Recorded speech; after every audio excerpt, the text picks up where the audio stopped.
In every town, there are figures of authority we trust without question. Teachers shape our children, officers protect our streets, and doctors. They hold the power of life and death in their hands. But what happens when a doctor, sworn to save lives, turns into something far more sinister? This is the story of a man who wore the white coat, took the oath to heal, but ended up taking more lives than he saved. A doctor who hid behind credentials and stethoscopes while leaving behind a trail of death. His patients walked into the hospital expecting care, and many never walked out again. His name was Dr. Harold Shipman. To his community in England, he was Dr. Shipman, the dependable, softly spoken physician. Patients described him as attentive, reassuring, and always available.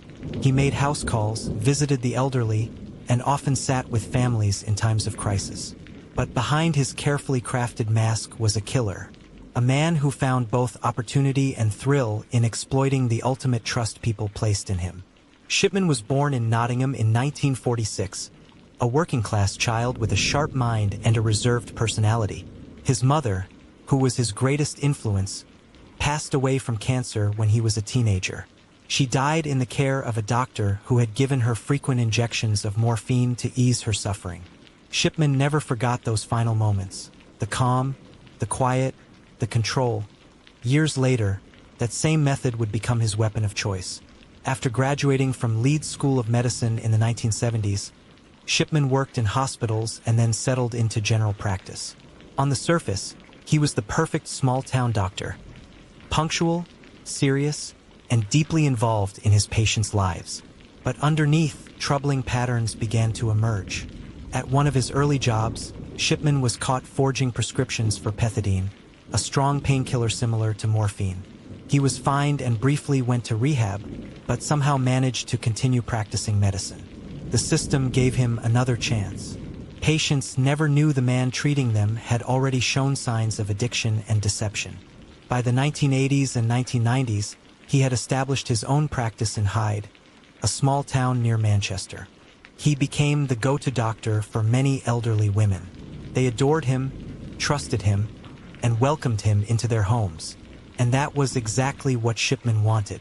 Because behind those house calls and warm reassurances, he was quietly killing them.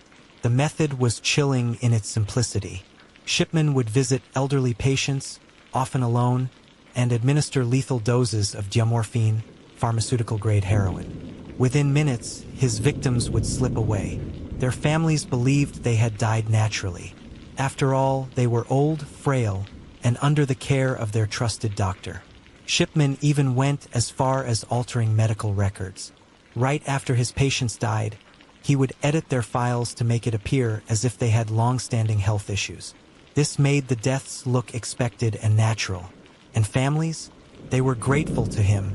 Many thanked him for easing their loved one's suffering, not knowing he was the one who had ended it. For years, the deaths went unnoticed. But as the body count grew, quiet suspicions began to surface. Patients seemed to be dying at an unusual rate. More alarmingly, many of them were supposedly healthy just days before their sudden deaths. One local undertaker noticed the pattern. She realized that Shipman's patients were dying far more frequently than those of other doctors in the area. Not only that, but most were elderly women who lived alone. She confided in another doctor who also grew uneasy. Together, they went to the police. The investigation, however, went nowhere. Authorities looked at a handful of cases but failed to see the full picture. Shipman was left free to continue his crimes. Then came the death of Kathleen Grundy in 1998. Kathleen was a wealthy, well-respected former mayor of Hyde. She was found dead in her home, and, as expected, Dr. Shipman had been the last to see her alive. He signed her death certificate, claiming she had died of old age. But something about her case stood out. When her family reviewed her will, they were shocked. Kathleen had supposedly left her entire estate, nearly £500,000, to Dr. Shipman. The handwriting looked suspicious. The wording didn't sound like Kathleen. Her daughter, a lawyer, was immediately suspicious. She went to the police. This time, investigators took action. Kathleen's body was exhumed, and toxicology tests revealed high levels of diamorphine. Shipman's secret weapon had finally betrayed him. Once detectives dug deeper, the pattern unraveled. They compared death certificates, medical records, and testimonies. Dozens of Shipman's patients had died under suspiciously similar circumstances. Records had been tampered with. The number of deaths linked to him kept climbing. In 1999, Harold Shipman was arrested. The charges? The murders of 15 of his patients, along with forgery and fraud. The trial revealed chilling details. Victims' families recounted how their loved ones had been healthy and cheerful, only to suddenly pass away after visits from Shipman. Experts explained how he manipulated records to hide his crimes. The forged will sealed his fate. The jury found him guilty. He was sentenced to life imprisonment, with the judge declaring he should never be released. But the story didn't end there. A public inquiry was launched, examining over 2 decades of his medical practice. The findings shocked the world.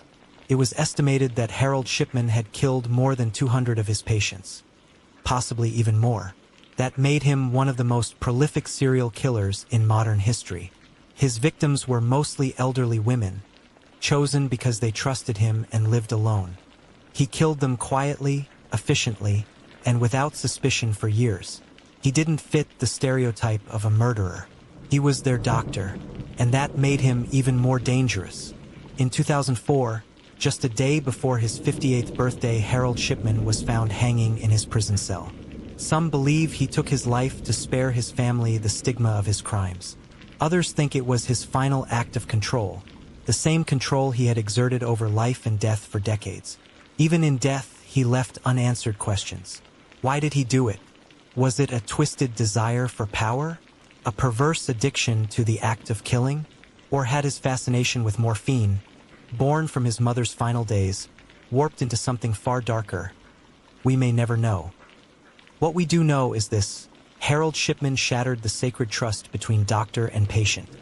He reminded the world that even those sworn to protect life can betray it in the most horrifying ways. Families across England lost mothers, fathers, grandmothers, and grandfathers, all because of one man who chose death over healing. His story is a chilling reminder that evil doesn't always wear a mask. Sometimes it wears a white coat and carries a stethoscope. So the next time you step into a doctor's office, remember Harold Shipman. Remember that trust is powerful and dangerous when given to the wrong hands. If you found this story shocking and want to hear more chilling true crime cases like this, make sure you subscribe to the channel. Hit that bell icon so you never miss when we uncover the dark truths hiding in plain sight. Because some of the scariest killers are the ones we trust the most.